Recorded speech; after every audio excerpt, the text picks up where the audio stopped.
شروع کرتا ہوں رب کریم کے نام سے جس کے قبضے میں میری اور آپ کی جان ہے۔ لائیو پروگرام عوام کی بات لیا ٹی وی ایچ ڈی سے میں ہوں آپ کا میزبان رانا سلطان محمود اختر۔ اس پروگرام کو تمام دیکھتے اور سنتے دوستوں کو رانا سلطان محمود اختر کا سلام۔ آج کے اس پروگرام میں مہمان تشریف رکھتے ہیں جناب چودھری ثناء اللہ صاحب ایڈوکیٹ گجر، جو سب سے پہلے میں ان کو یہاں تشریف لانے پر خوشامدید کہتا ہوں۔ مصروف ترین دور میں اور گرمی کی شدت میں عوام کے مسائل کے لیے تشریف لانا عوام کی محبت کا بڑا ثبوت ہے، اور یہ تشریف لائے ہیں، میں ان کو خوش آمدید۔ بہت شکریہ، بہت شکریہ۔ جہاں تک چودھری ثناء اللہ گجر صاحب کے تعارف کا تعلق ہے، یہ میرے ضلع لیا کی گجر برادری کے اسم و چراغ ہیں اور ماشاءاللہ نوجوان قیادت ہیں، اور لدھانے میں لدھانہ یونین کونسل کے چیئرمین بھی رہے ہیں، اور سماجی اور سیاسی شخصیت ہیں۔ سب سے بڑی بات یہ ہے کہ ہمارے پنجاب کے بہت بڑے لیڈر چودھری اصغر علی گجر صاحب کے حقیقی بھتیجے ہیں، اور سیاست میں ان کا اچھا خاصا رول ہے، اور یہ امیدوار ہیں حلقہ پی پی 283 میں بطور ایم پی اے الیکشن لڑنا چاہتے ہیں۔ تو اگر میں ان کا تعارف کرانا چاہوں گا تو یہ میرے 30 منٹ جو ہیں اس تعارف میں چلے جائیں گے۔ میں نہیں چاہتا کہ ان کے درمیان آپ کے درمیان میں زیادہ مخل ہوں۔ میں آپ کو لیے چلتا ہوں جناب چودھری ثناء اللہ گجر صاحب کے پاس، اور ان سے سب سے پہلے ہم یہی پوچھنا چاہتے ہیں کہ ان کا ماشاءاللہ اتنا بڑا تجربہ ہے، اس وقت جو موجودہ صورتحال چل رہی ہے، عام آدمی عوام کی بات میں ہم یہ بات دیکھنا چاہتے ہیں، ان کے شب و روز بہت مشکل گزر رہے ہیں۔ مہنگائی کے ازدہے نے ان کو ڈس لیا ہے، اور اس وقت جو ہے مہنگائی کی صورتحال ہے، جبکہ حکومت کی طرف سے یہ کہا جا رہا ہے کہ جناب ہم ریلیف دے رہے ہیں۔ پٹرول ہمارے پاکستان میں میرا خیال ہے پوری دنیا سے زیادہ مہنگائی پٹرول کی صورت میں صرف یہی ریاست پاکستان میں ہے۔ میں جناب چودھری صاحب سے یہ پوچھنا چاہتا ہوں کہ کیا یہ گورنمنٹ جو ہے یہ عام آدمی کو ریلیف دے گی؟ آئندہ بجٹ آ رہا ہے، آپ کو کیا محسوس ہوتا ہے سر جناب چودھری صاحب؟ بسم اللہ الرحمن الرحیم۔ سب سے پہلے تو میں مشکور ہوں اپنے استاد محترم رانا سلطان صاحب کا کہ انہوں نے ہمیں عزت بخشی، عوام کے مسائل پہ بات کرنے کے لیے مدعو کیا۔ دوسرا میں رانا صاحب کو دل کی عطا گرائیوں سے مبارکباد بھی دیتا ہوں کہ وہ عمرہ کر کے آئے ہیں، اللہ کا گھر دیکھ کے آئے ہیں۔ اللہ تعالیٰ ان کو ہمیشہ قائم و دائم رکھے۔ جو سوال محترم رانا صاحب نے کیا یہ بڑا سلگتا سوال ہے، بڑا تکلیف دہ سوال ہے۔ موجودہ حکومت کے بارے میں یہ بات کر رہے ہیں کہ یہ ریلیف دے گی کہ نہیں دے گی۔ میں تو یہ کہتا ہوں کہ رانا صاحب یہ جمہور کی حکومت نہیں ہے۔ جمہور کی حکومت وہی ہوا کرتی ہے جو جمہور کی بات کو سنا کرتی ہے۔ یہاں پہ جمہور کی بات کو سنا نہیں جا رہا۔ یہ موجودہ حکومت اپنے خرچوں کو پورا کرنے کے لیے، اپنی عیاشیوں کو پورا کرنے کے لیے غریب عوام پہ جو ظلم کر رہی ہے، یہ یقین جانیے قیامت صغریٰ ہے۔ مزدور جو 1,000 روپے کی مزدوری لے کے شام کو گھر پہنچتا ہے، تو اس کی وہ جب منصوبہ بندی کرتا ہے تو اس کی آنکھوں سے آنسو آ جاتے ہیں۔ وہ اس سے آٹا خریدے، گھر کا راشن خریدے، بجلی کا بل دے، بچوں کی فیس دے، دودھ دے، وہ کس چیز پہ 1,000 کا مصرف کرے، وہ اس چیز پہ سوچ کے وہ روتا بھی ہے۔ اور اسی وجہ سے ملک پاکستان کے اندر خودکشیوں کی شرح بھی بڑھی ہے، اور لوگ اپنی اور یہ خون جو ہے یہ حکومت کی گچی میں ہے، یہ حکومت کے گلے میں ہے۔ قیامت کے دن ان لوگوں نے حساب نہیں دینا، جن لوگوں کے ساتھ یہ ظلم کر رہے ہیں، یہ زیادتی کر رہے ہیں۔ مرنا ہے، حکمرانوں نے بھی مرنا ہے، میں نے بھی مرنا ہے۔ تو میں کہتا ہوں خدا را جمہور کی آواز کو سنو۔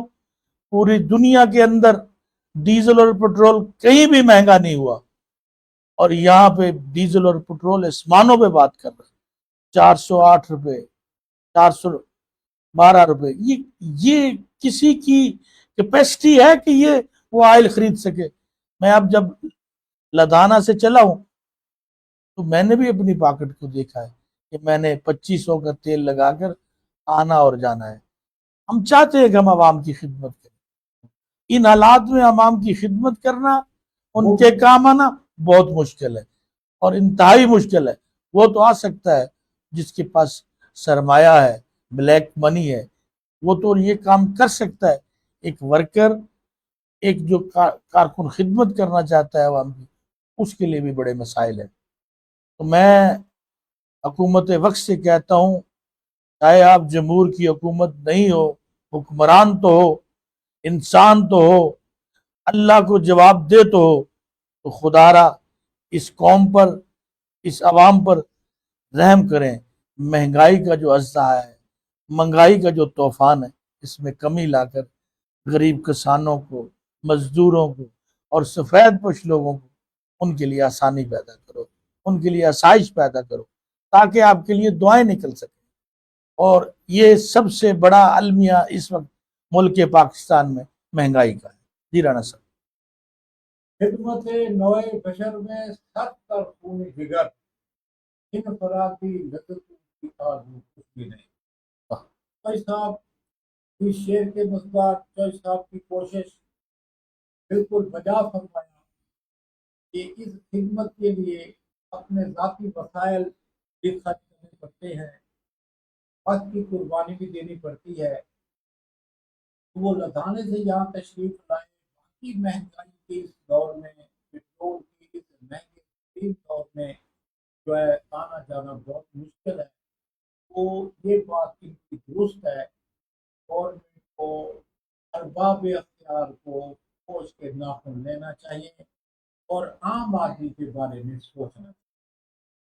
جہاں تک چوئی صاحب کی بات کا تعلق ہے، یہ بالکل حقائق ہیں جو انہوں نے بیان کیے ہیں کہ اس وقت جو ہے عوام جو ہے وہ بہت پریشان ہے، اور دن رات ہر غریب آدمی بلکہ اوسط درجے کا آدمی پریشان ہے۔ تو ہم یہ توقع رکھتے ہیں کہ اللہ کے اختیار کچھ سوچیں گے، گوشت کے ناخن لیں گے اور مہنگائی کا ریلیف۔ میں ابھی یہ بات آج میں نے پوسٹ بھی لگائی ہے کہ ہم بھی کہتے ہیں کہ غریبوں کو، عوام کو ریلیف دیا جائے، مہنگائی کنٹرول کی جائے۔ قائد مسلم لیگ نواز شریف بھی کہہ رہا ہے کہ جناب مہنگائی کو کنٹرول کیا جائے، تو میں نے وہاں آج کہا ہے کہ جب قائد نواز شریف بھی کہتا ہے کہ مہنگائی کو کنٹرول کیا جائے، ہم بھی کہتے ہیں مہنگائی کو کنٹرول کیا جائے، تو پھر یہ کس کی حکومت ہے؟ کون کنٹرول کرے گا؟ تو یہ جو ہے نا، بہرحال جو بھی ہے، ارباب اختیار جو بھی ہے، ہماری اس سے گزارش ہے کہ اب جو ہے نا غریب بیچارہ بہت زیادہ پریشان ہے۔ طوفان نور لانے سے کیا فائدہ ہے؟ کوئی اثر بہت ہے اگر کچھ اثر کریں۔